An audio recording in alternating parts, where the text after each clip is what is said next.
Let's start collecting some people.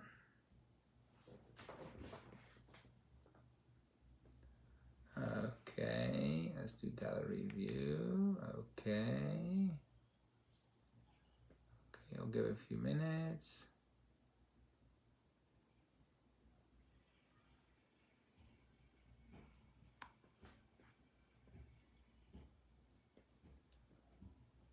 Okay, let's start collecting some people who need a break from the news today, which we all do.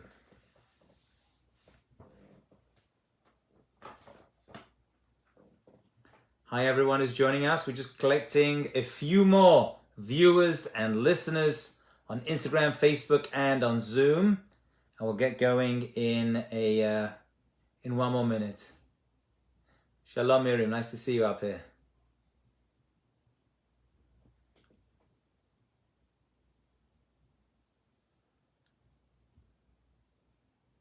Give it just one more minute and then we'll get going. A lot to discuss this evening.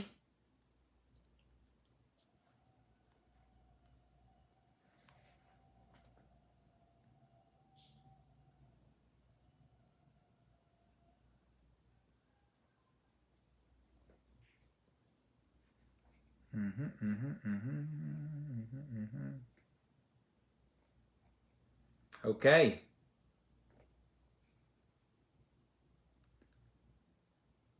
Hi everyone's watching Instagram Live Land. Good to see you all.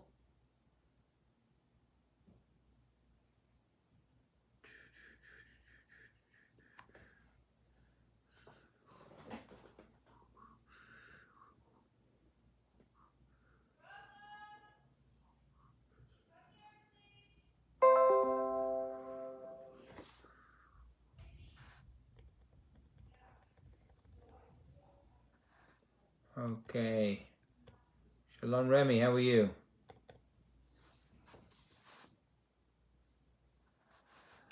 Okay, dear friends, let's get going. A lot to discuss. Welcome all our friends on Instagram, on Facebook Live, and of course on Zoom. We're nothing today without Zoom. There's a lot going on in the world, my friends, I know, and we're all bombarded with news from here in the United States and the rest of the world. Let's take a break. Let's pull out a little bit. And tonight's discussion on our fundamentals of Judaism is Israel. Whose land is it anyway? And that's the discussion we're going to have this evening. And although all of you are expecting a political discussion, this is not a political discussion. However, it is impossible, dare I say completely impossible, to have any real understanding of the politics of what's happening in Israel today, in the entire Middle East, to understand all the nuances of the nations that are surrounding the land of Israel without understanding the fundamentals of what the land of Israel means to us, the Jewish people. And to do that, we're going to have to travel much further than 70 years ago, more than 100 years ago. We're going to have to go back 3,332, I think, years ago, to the first time the Jewish people engaged the land of Israel. And let's get a few terms before we start. Everyone who knows me at this point should know that the words and the terms we use in Judaism, in Jewish history, in Jewish life has so much significance, my friends. So I'm going to give you, God willing, a good education, a lot of information. This is just a summary. I mean, this is actually a 10-part course. I'm going to crunch down into just 30, 40 minutes for us this evening, just to give us the highlights of what our connection is to this land. So let's start with one of the terms which all of us, I'm sure, have heard before, and that is we refer to Israel as Eretz HaKodesh, the Holy Land. Right? This is one of the ways the Torah and the Mefarshim, the rabbis, have described the land of Israel as Kodesh. What does this word Kodesh actually mean? We translate it as holy. But what does the word actually mean? And why is it so important that we attach it to certain times, to certain people, and this evening to certain places as well? The word Kadosh is used, my friends, to describe Shabbat. It's used to describe Hebrew. It's used to describe the Jewish people. It's used to describe God. And yet we take that expression kadosh and we describe the land of Israel with it. The word kadosh is translated as holy.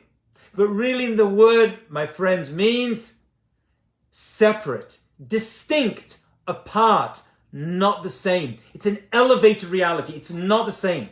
You can walk around America as much as you want. You can walk around France and China and Britain and Pakistan. And you're walking, getting exercise. But when you walk around the land of Israel, it is changing who you are. That's what the Mepharshim say. That's what the rabbis tell us. The land of Israel, every daladamot, every 4 steps, we walk in the land of Israel is a mitzvah. Now you need to have that in mind. But it's there. The land itself has a certain power, a koach that is embedded into the land itself. Oh, a quick hello to Johnny Kaplan. Shalom Todah from Israel. God bless you. Hope to be there soon. Save me some falafel. So what is it about the land of Israel that makes it so special? We have to go right back, my friends. We're going to go back not to the beginning of the Jewish people and not even to the beginning of our forefathers and foremothers. We have to go back to the beginning of creation. Of creation. Because there was a great rabbi called Rashi, Rabbi Shlomo Yitzchaki. He lived 1,000 years ago, and he says something fascinating. He says that the first verse in the Bible, the first pasuk in the Torah, says, Bereishit bara Elohim et hashmayim v'et haaretz. In the beginning, God created heavens and earth. Now you would think that's a very important statement. There is no earth, there's a God, and God creates earth. But Rashi has a very famous question, a question that has baffled the Jewish people for 1,000 years or more. Why? Why does the Torah need to begin with creation? Why do I care that God created the world? Just give us what the Torah is meant to give us, which is the mitzvot. And therefore, the Torah should begin with the first mitzvah, which is to start the Jewish holidays, to create the Jewish calendar. That's what the Torah should have begun with. But that's not good enough, says Rashi. What needed to happen was God needed to describe that He is the creator of the world. Why is that important? Why does the first verse of the Bible need to tell us that? I'll tell you why. Because one day, says Rashi, the land of Israel is going to exist, and God is going to want to give the land of Israel to the Jewish people. He's going to want to give it to us as a gift, as our birthright, this small, tiny piece of land, that piece of land that connects the west and the east and the west, that little connecting tissue that's pulling worlds together. That land is going to be given to the Jewish people in one day, says Rashi. And what's going to happen is the word, this over 1,000 years ago, almost prophetic. And they're going to be nations of the world who are going to turn around. They're going to say, no, you Jews, you don't deserve the land of Israel. It doesn't belong to you. You're a bunch of thieves, says Rashi. You're a bunch of thieves. The land does not belong to you. Says Rashi, you know what?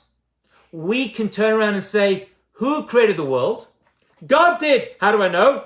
The first verse of the Bible tells me. And then what does it say? And then it says that God gave it to the land of Israel, to the Jewish people.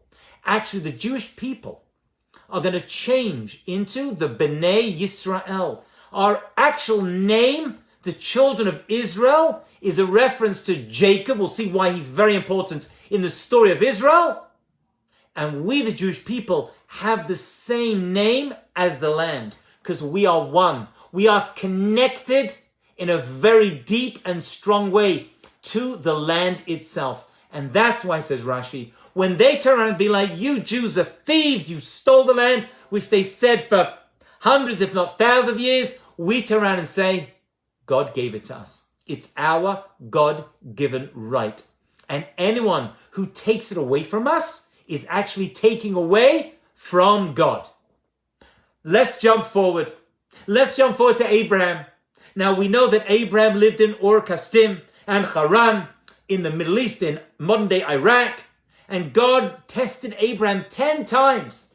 And the first test that He gave Avraham Avinu was, and remember, Lech Lecha.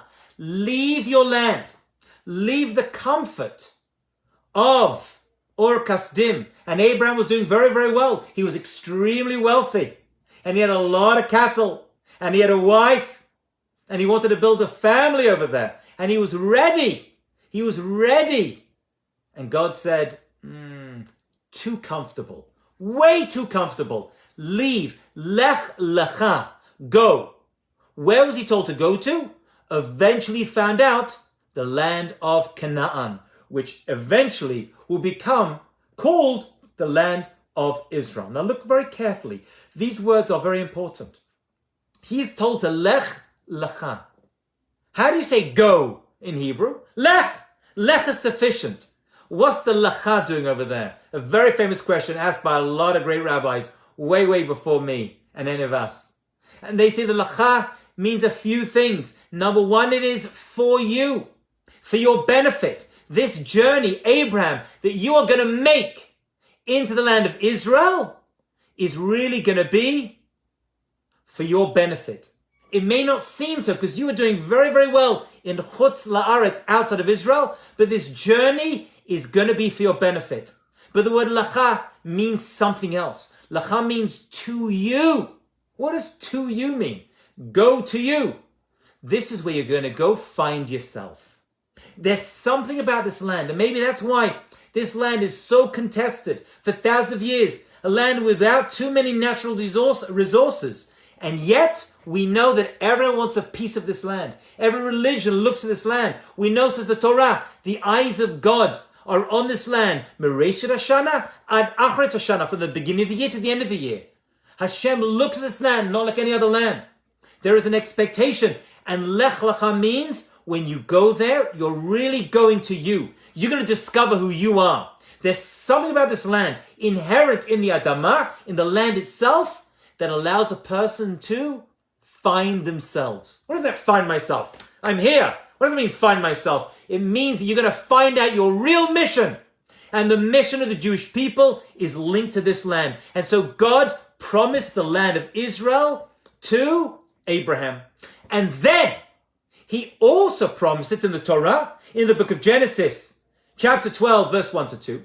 He also promised it to his son Yitzchak. Why? You already promised to Abraham. Why would you have to promise it to Isaac, to Yitzchak as well? Fascinating question. And the answer is even more important for today. And the answer is because if it was just promised to Abraham, it would belong to all of his children. And he had a child called Yishmael, as well as a son called Isaac, Yitzchak. And therefore, it was promised to Yitzchak to say that Yishmael would have other land, but this land is not his. Now, he may be able to possess it for a short amount of time. And we're going to talk about that. We're going to talk about the fact that Bnei Ishmael, the Arabs, are going to have some merit, that they have a little chelek, hold on to Eretz Yisrael for a short amount of time before they hand it back to us. If you remind me at the end, we're going to discuss that. But really it's Yitzchak. And then it was promised to Yaakov. Why? Same concept. Because Yaakov had a twin brother called Esav. And if it was only promised to Yitzchak, what would you think?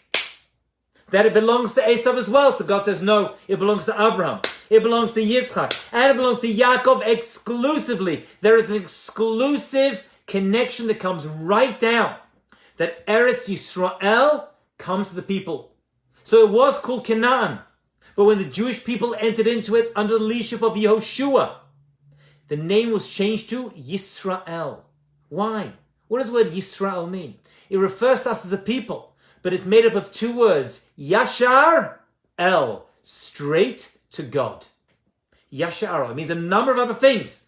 But the words speak over here that there's going to be a direct connection to God that is embodied, that is personified in this land itself. You know, we spoke about the word kadosh. The word kadosh means separate, distinct.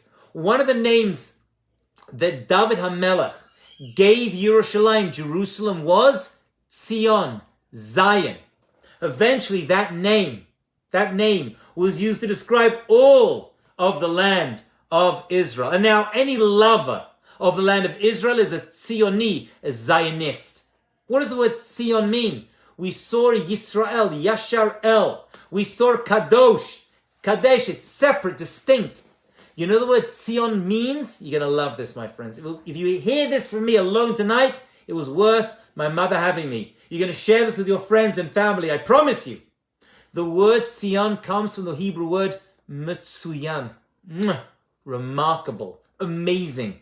If you're a Tzioni, if you're someone who loves Yerushalayim, who loves Zion, you realize the land of Israel is a remarkable, incredible place.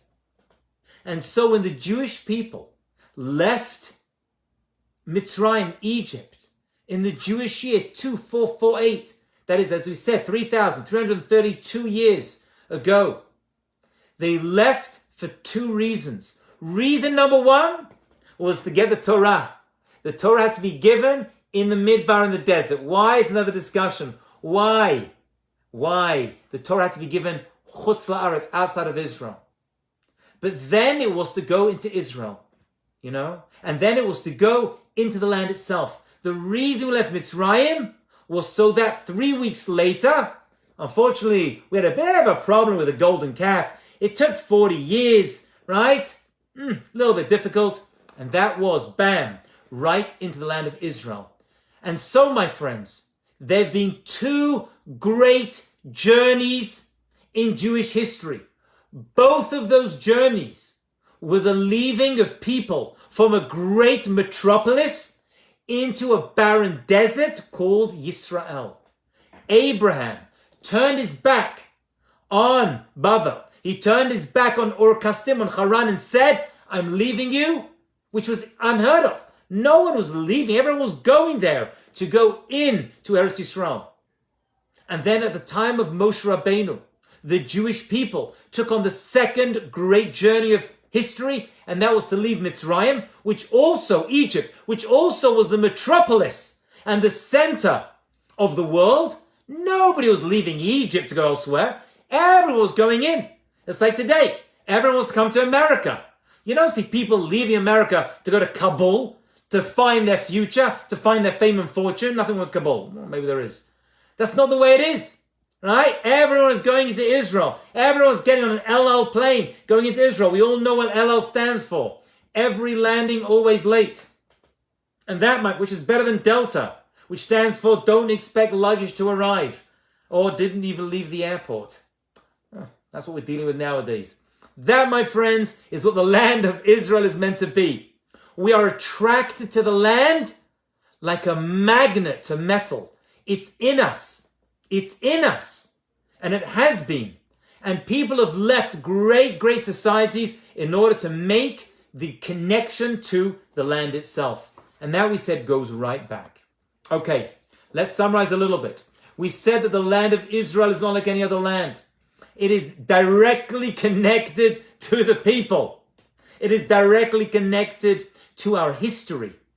Everything we are, the promise made to Avram, Yitzchak, Yaakov, and then Joshua, who took over from Moses, from Moshe Rabbeinu. And Moshe Rabbeinu gave it a beautiful description. If you look at the book of Deuteronomy, chapter 8, verse 7 to 10, God described the land of Israel and said it's a good land. I'm bringing you to a land of water and springs and underground water coming out. And of course, it's a land of wheat, chita, and saora, and barley, and grapes, and figs, and pomegranates. A land of olives, and oil, and date honey. A land where you're going to eat and be successful. There is a tremendous amount of responsibility that comes with the land. Because the Bible also tells us that if we do not treat the land the right way, the land has a power to yokiet yoshvea.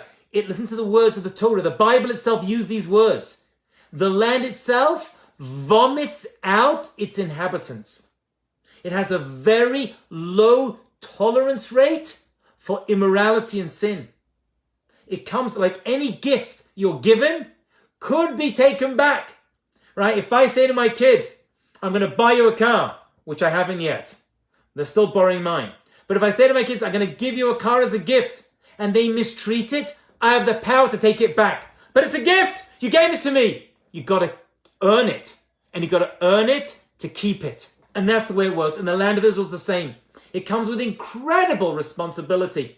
And there is always, this is something very important, because you're going to hear people say a lot online that there is no real connection between the Jewish people and the land of Israel. You know, as a side point, I have, I don't know, maybe 800, 900, 1,000 videos on YouTube, and many of them are on Israel, on Mashiach, which is connected to Israel, of course, as we're going to see. And you'll see the comments, which, by the way, whatever you do in life, don't read the comments on YouTube. You're only getting disappointed. But I have a habit sometimes of viewing the comments. A number of times you'll see them say, this rabbi is a fake rabbi, he's a Khazari. A Khazari, you'll see this a lot. You can look this up online after class, not right now. The Jews today are a bunch of Khazars. What are they talking about? What are these Khazars?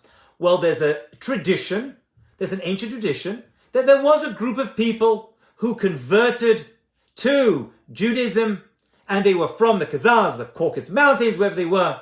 Okay, maybe this happened, this story, maybe it didn't. There was a book called the Kuzari, a fictional account of what happened and how these people decided to convert to Judaism. Why do they say this? Why do they say all? It's complete nonsense, by the way. It's nonsense. The Jews today are Khazaris. Why do they say this, though? Because they're trying to disconnect us from the original real Jews that we, of course, are connected to. They're our ancestors, they're our Avat, our Imat. They want to disconnect us and say, Jews today, they're not really the Jews of the Bible. They're a bunch of converts from, 1,500 years ago. That's what they're trying to do to us. Everyone in the world tries to disconnect the Jewish people from the land. And they'll go to many measures and lie greatly. Just like Rashi said, they're going to say, you Jews are a bunch of liars. You stole the land.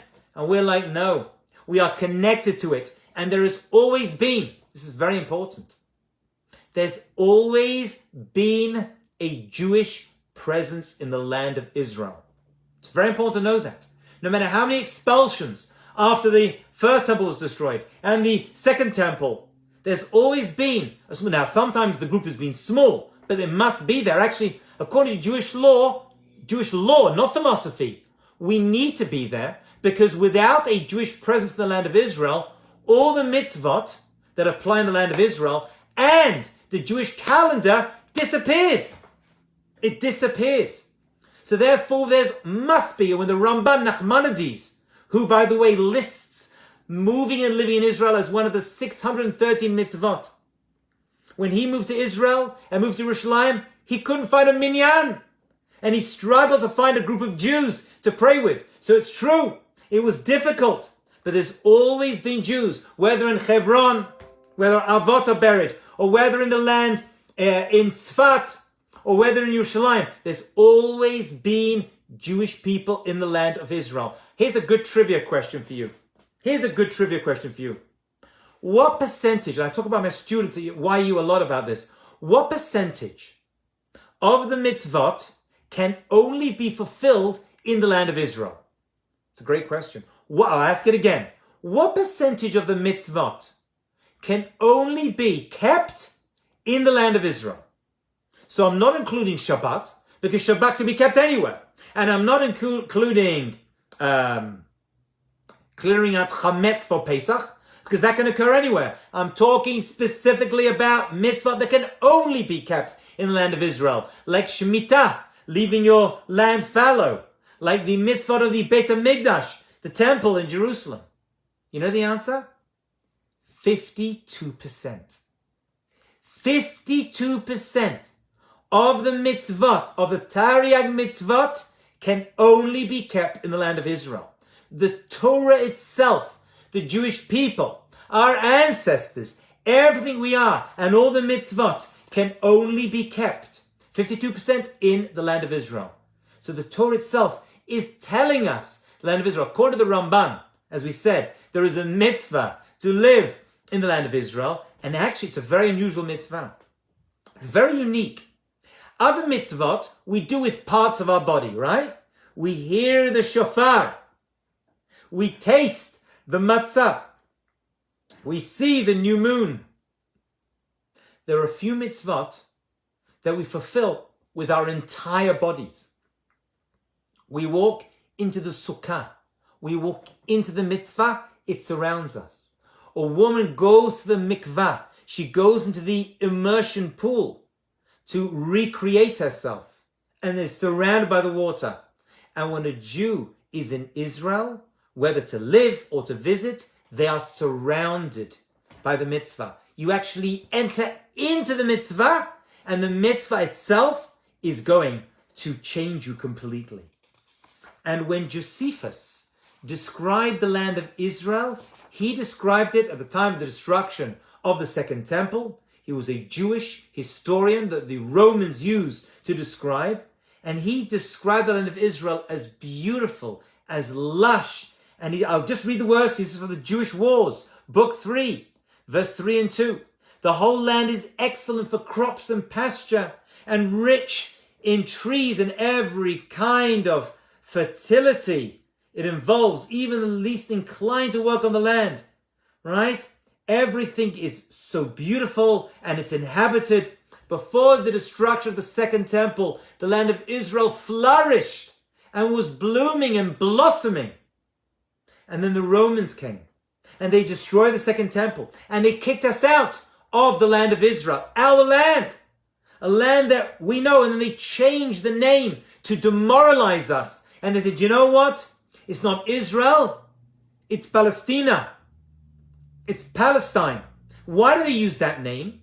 To embarrass and hurt us. Because they knew there was a nation called the Pelishtim, who for hundreds of years before had been hurting us and attacking us and really giving us a lot of trouble. And so in order not just to hurt us physically and kill us and take our land away, they thrust a knife in and they turned it and they changed the name to Palestine, Palestina. Why? As a reference to the Pelishtim, who'd lived there beforehand and had tried to kick us out of the land and claim the land was theirs from hundreds of years before. This is before Yishmael, before there was even a father to the Arabs itself. Notice something amazing, however. Listen very carefully. I'm going to bring this up to date and we're going to take this into the future. I'm going to span all of Jewish history because all of Jewish history is connected to the land of Israel. As soon as the Jewish people leave Israel, something always, en masse, something always happens. The land itself becomes barren, like a desert. It no longer gives off its fruits. It no longer gives off its lush trees, fruits, and vegetables. And whenever the Jews come back, it blossoms again. This is based upon the words of the prophets. The prophet Ezekiel tells us that in the future, right before the Messiah comes, you're going to see one of the signs the Messiah is about to come, my friends, is the land of Israel is going to blossom. I'm going to read for you the book of Ezekiel, chapter 36, verse 8. O mountains of Israel, let your branches shoot forth and yield your fruit to my people, for they are ki kervo lavo. They are close to coming home. There is a direct connection between not only the spiritual nature of the land of Israel, but even the blossoming, the trees, the fruits, the vegetables, and the Jewish people living there. Why?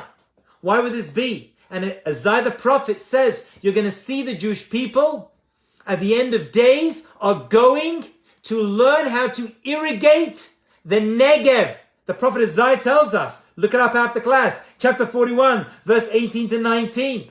And he tells us that we are going to be able to make the land beautiful and lush again. Why? 2 reasons. Reason number 1, because when we come back to Israel, we're going to walk in, we're going to have sit under trees to relax, and we're going to have to eat fruits and vegetables. And so God allows the land to blossom in our merit.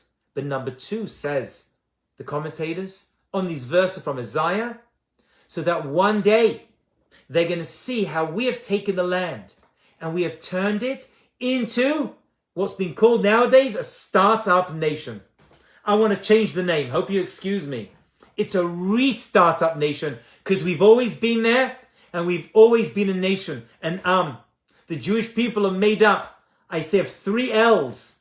The L is the law, the Torah. The L is the language, Hebrew, Lashon Kodesh. And the L is the land. And this is Rabbi Lawrence who's telling you this. And of course, we Jews like locks. There's another L. And we love the Lord your God with all your heart, soul, and might. That's awesome. Maybe there's 5 vowels, maybe there's 6, but you get the idea. The land of Israel isn't just a piece of property that we took 70 years ago in order to keep safe. That was never the reason for the land.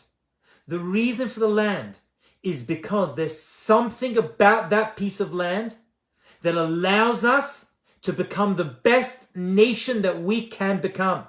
I'll tell you something even more important than that. The land itself and us living over there is there for a big reason.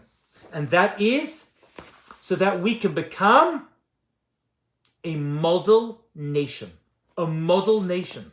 People are meant to look at the Jewish people living in Israel, the way we do business, the way we run our armies, the way we treat each other, the way we take information and share it with the world. They're meant to look at us and say, wow, you Jews, Israel, you guys are one. You know what? We're going to leave you in peace, God willing, to stay in the land. We're going to let you stay there.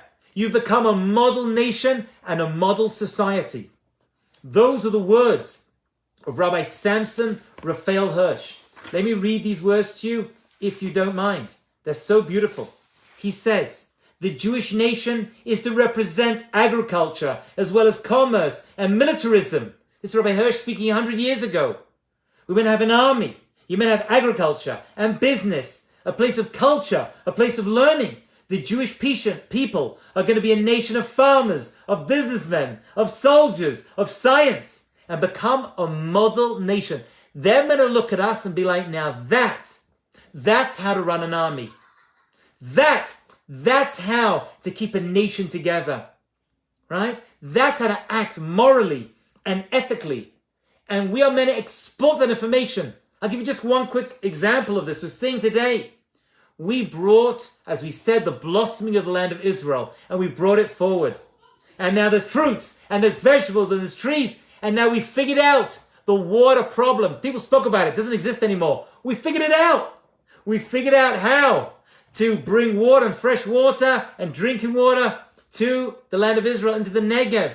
Not only that, but this whole system of piping, of water irrigation, we have exported for free to nations of the world, in Africa, for example, who've been able to see and say, wow, thank you for sharing this, because we had a problem with water like you Jews did in the Middle East, and you fixed it. Thank you so much for sharing this information for us. This, my friends, is called a Kiddush Hashem, a sanctification of God's name. They've seen the way we treat the land, we've exported that, and we have become a model nation on our own land. And yes, as Rabbi Hirsch said, you need an army, because there's people who don't like us. Anti-Semitism doesn't go away just because you're in the land of Israel. We never said the reason for the land of Israel was a safe haven. There have been people in history who said that. Herzl said that, my friends. He did say that. But that was never the reason we looked at. The reason is because that is the land God chose that brings us closer to Hashem, brings us closer to God. And actually it goes even further. The land of Israel allows us to become smart and wise. The Gemara tells us the land of Israel, the air in the land is machkim. It makes you wise. If you're a foolish person outside of Israel, you go visit, you breathe in the air, it makes you smart. Every daled amot, every 4 steps is a mitzvah. There's something about the air itself that is different. You all know that feeling when you get off that plane. I remember growing up, we used to get off the plane in Ben Gurion, off the El Al plane, on the runway. I don't know, I'm revealing my age over here. 22. And we used to get off the plane, we used to go straight to the runway. Remember that feeling? And you would smell, after all the fumes from the plane, you would smell like, so now you got to go in, you go to this big, beautiful new Ben Gurion, which, by the way, is not big enough. The kibbutz Goliath, the gathering of the Jewish people into the land of Israel, we're going to need a bigger airport. Don't worry, there's plenty of land, plenty of room. Oh, by the way, something else. People think the Mashiach comes and we all return. We're seeing the return of Israel. And God willing, a month doesn't go by without my wife and I saying, God willing, we'll be in Israel very, very soon. My rabbis and teachers have told me to stay here. I listen to what they say. And they say that I'm doing more good here, if I am doing any good, in Chutz La'aretz. But it needs to be with us. It should be, the land of Israel should be in front of our eyes all the time. And when we say L'Shana Haba B'Yerushalayim, we should really mean it. We should mean it. That God willing, we're all going to be there. Not because it's a safe haven. Let's be honest. It's not safe for Jews in Israel. It's not safe for Jews we see now in America. Not safe for Jews anywhere. It's not the solution to our problems. It's our mandate. It's our birthright. It goes back to the beginning of creation. It's what every Jew aspired to. It's the first test of Abraham, because going there and visiting is a test. It's an nisayon. It is a challenge. It's a challenge as well. Just a few more minutes. I could talk to you for hours, my friends. I don't have a social life anymore. I could do this forever. But just a few more ideas. I know many people are watching and learning. If they want, I'm happy to send them the source sheets for all of this. I want to talk about God's involvement of the land. You see, we learn as children that Hashem is here, Hashem is here, there, Hashem is everywhere. Up, up, down, down, right, left, and all around, right? We've all learned that, yeah? I want to share something else with you, though. God's presence in Israel is not the same as other places. And as we said, I quoted the verse, I'll say it again, it's from the book of Deuteronomy, verse 11, chapter 11, verse 12. It's a land that the Lord your God scrutinizes constantly. The eyes of Hashem are on the land all the time, from the beginning of the year to the end of the year. From Rosh Hashanah, Hashem's eyes are on the land. What does that mean? What does that mean? So the deeper Jewish sources tell us something fascinating. They say that hashgacha, that Hashem's involvement in your life, actually in anyone's life, the hashgacha in the land itself, no matter who is there, is stronger and more pronounced. Well, how can that be? If God is everywhere, why is he? Think of it as Wi-Fi. Wi-Fi. We all know that we have Wi-Fi hotspots, and we all know that some spots are not so hot for Wi-Fi. And you're trying to get 1 or 2 bars. Doesn't mean there's something wrong with it. The Wi-Fi is still there. But sometimes the signal is really, really strong. And that is why all prayers in the world travel, all prayers, all tefillot. I've led, must be 30 trips to Israel. And I take trips, one of the best places we go to, of course, is the Kotel. Because every prayer, every tefillah, and I've seen people who've had no connection to Israel, no connection to Judaism, no connection to Hebrew, just talking to Hashem and being involved in the land itself. Prayers, all tefillot, pass through the world into Yerushalayim, into Jerusalem, through the makom of the place of the temple, and rise up to heaven. It is the pathway to God. If God had an address, he does have an address, it is Kotel number 1. Actually, I've heard that if you send a letter, I've never tried this before, I've heard it. If you send a letter to God, yeah, you send a letter to God and don't put an address down, they ship it to Israel. That's what I've heard. I can't prove that's true, but that's what I've heard. Yeah, try it. Try an experiment, right? Maybe put a chip inside to see, where it ends up. You put a letter with God on it, I've heard, they send it to Eretz Israel. They know this is the Makam Kadosh. They know the Hashgacha, that God's presence is there and our connection to it is very, very deep. I want to share one other thing, if you don't mind, then we'll finish. I've overrun my time, but there's so much more to say. There is a incredible, I'm going to say 2 more things actually. If you want to check off, you can. This will be on my Facebook page afterwards. There is a very famous idea that before the Messiah comes, King David, remember King David was the one who created Yerushalayim as the capital. Actually, there was a connection to the Jews and Yerushalayim way, way before that, right? We know that Abraham was connected to it, yeah? We know that he brought his son as a sacrifice, Yitzchak, on Har HaBayit in Yerushalayim. So there's always been a connection to Yerushalayim. But King David was the one who made it the capital of Israel. It's not a new thing. Always has been for thousands of years. Okay? And he tells us, Bonei Yerushalayim Hashem Nidche Yisrael Yikanes. God is the builder of Jerusalem, and he's going to gather together the Jewish people. Those are the words of King David. Seemingly two very different ideas. God builds Jerusalem, and he's going to gather the Jewish people to the land of Israel. These actually words we say in Tehillim. Every day we say these words as part of the Shacharit Tefillat, part of the prayers we say in Shacharit, in the morning service. The commentators say something unbelievable. You must hear this. And Rashi, 1,000 years ago, says this. Why does King David connect these two things together? I'll tell you why. He says, because one day, the city of Jerusalem is going to get really, really full. It's going to get really packed. And the buildings are going to pop up everywhere. And it's going to be tsar, he says. It's going to be very tight to walk around the streets of Jerusalem. And the property prices are going to go through the roof. That, he says, is a sign that the Messiah is on his way. Why? Because what's going to return with the Messiah, with Mashiach, as we're going to see, is kingship and royalty. And the royal palace of the Jewish people is not in Miami, and it's not in New York, and it's not in France or Russia or Germany, it's in Israel. And kingship is going to return, and a king needs a land, and he needs a capital city, and he needs subjects in that city. And so what we're seeing today, my friends, and this is another discussion I'm going to have about the Messiah, but it's so integral to who we are, that what we're seeing today are the footsteps of the Messiah, that the land of Israel is being set up with the return of the Jewish people, and the building up of Jerusalem is a siman, is a sign of that build-up, my friends. That is what we are seeing today. That is what we are seeing. Not only that, but hundreds of years ago, actually more than hundreds of years ago, we see the commentators talk about how the Bnei Ishmael, remember Ishmael, the brother of Isaac, the father of the Arab nations?